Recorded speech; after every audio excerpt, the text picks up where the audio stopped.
दोस्तों, बड़ा सोचो, जल्दी सोचो और आगे की सोचो, क्योंकि विचारों पर किसी का भी एक अधिकार नहीं है। और ऐसा कहना है धीरूभाई अंबानी का, जिन्होंने एक साधारण परिवार से दुनिया की सबसे अमीर इंसानों में से एक होने का संघर्ष भरा रास्ता तय किया। बहुत कम लोग जानते होंगे कि धीरूभाई का वास्तविक नाम धीरज लाल गोवर्धन दास अंबानी है। धीरूभाई का जन्म 28 दिसंबर 1932 को गुजरात के चारबाड़ गाँव में हुआ था। हाई स्कूल में ही उन्होंने पढ़ाई छोड़ दी और उसके बाद पकौड़े बेचना शुरू कर दिया। दोस्तों, धीरूभाई का मानना था कि पैसे से पढ़ाई का कोई संबंध नहीं है, क्योंकि ये जरूरी नहीं कि दुनिया में एक पढ़ा लिखा इंसान ही पैसे कमा सकता है। कुछ सालों तक घूम घूम कर पकौड़े बेचने के बाद सन 1948 में वे 16 साल की उम्र में वे अपने भाई रमणीकर लाल की सहायता से अपने एक दोस्त के साथ यमन के एडन पर काम करने चले गए। एडन पहुंचकर उन्होंने सबसे पहले पेट्रोल पंप पर काम किया। फिर कुछ दिनों बाद उसी कंपनी में क्लर्कियल पोस्ट पर 300 रुपए प्रति माह के वेतन पर काम करने लगे। वो अपने दिन भर के काम के बाद भी कोई न कोई पार्ट टाइम काम करते रहते थे, जिससे उनके साथियों में से उन्हीं के पास सबसे ज्यादा पैसा था। लेकिन फिर भी उनके दिमाग में कहीं न कहीं रहता था कि उन्हें अगर अमीर बनना है तो अपना खुद का बिजनेस करना ही होगा और बिजनेस के लिए पैसे तो चाहिए होंगे। कई जगहों पर काम करने के बावजूद उन्होंने कभी अपने काम में कमी नहीं की और पूरी मेहनत और लगन से अपने दायित्वों को पूरा किया। इसलिए काम से खुश होकर कंपनी के मालिक ने उनका प्रमोशन एक मैनेजर के पद पर कर दिया। लेकिन थोड़े दिन उस काम को करने के बाद उन्होंने काम छोड़ दिया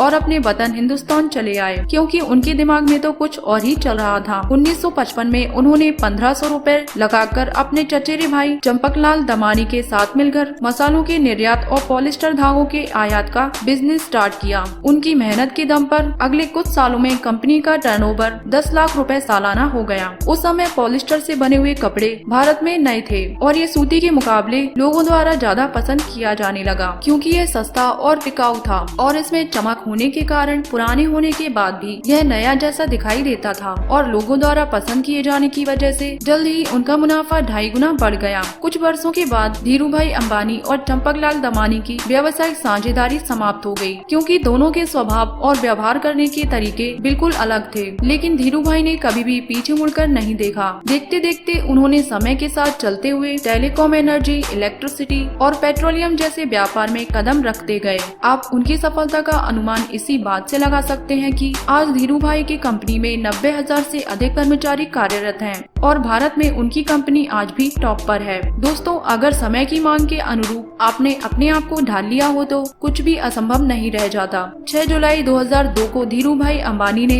दुनिया से विदा ले ली, लेकिन उनके स्वभाव और विनम्रता की वजह से वह आज भी लोगों के दिलों में जिंदा है।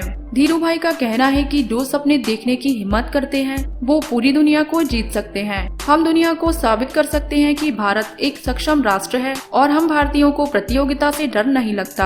आपका बहुमूल्य समय हमें देने के लिए बहुत बहुत धन्यवाद। दोस्तों, अगर आपको वीडियो पसंद आई तो लाइक कर दीजिए, इससे हमारा मनोबल बढ़ेगा। और दोस्तों, अगर आप हमारी वीडियो को मिस नहीं करना चाहते हैं तो जल्दी से हमारे चैनल को सब्सक्राइब कर दें।